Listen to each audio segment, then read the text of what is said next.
Môre sê Radio Fynbos luisteraars, ons woord vanoggend is uit Josua 3 vers 13.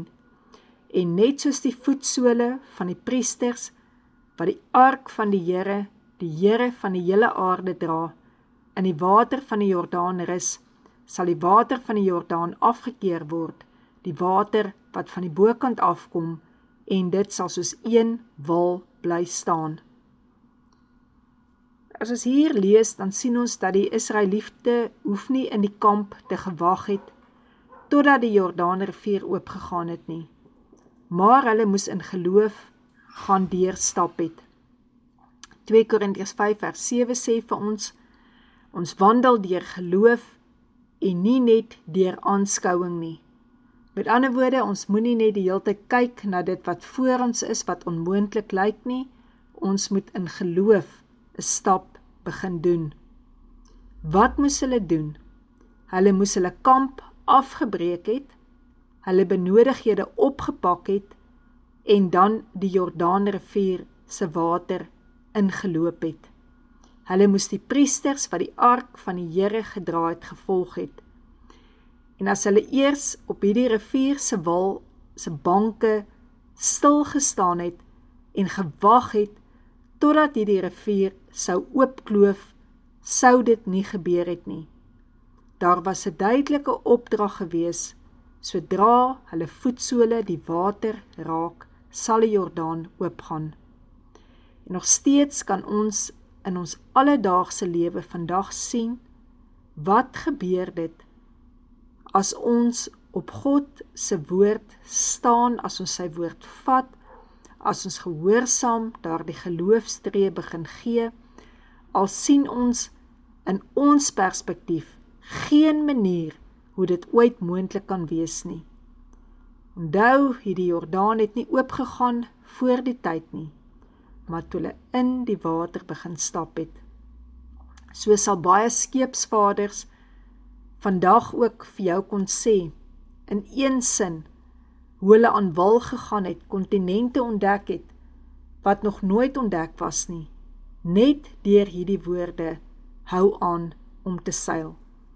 En as ek my net moet indink, hoeveel storms, hoeveel moeilike nagte hulle deur moes geroei het, voordat hulle aan wal gekom het, dan kan ons ook net vanoggend mekaar aanmoedig met hierdie woorde, hou aan. Hou aan. Wat sal jou wonderwerk laat sien? Dit sal wees om aan te hou glo, en aan te hou glo sal jy net kan doen as jy kan aanhou vertrou. En hoe kan jy vertrou as jy nie 'n persoonlike verhouding met die Here het nie? Omdat jy weet hy jou liefhet, daarom sal jy weet dat alles ten goeie sal meewerk. Maak nie saak wat jy nou sien nie. Jy kan weet dat die verbondsark van die Here, daardie mercy seat, Jesus opsit.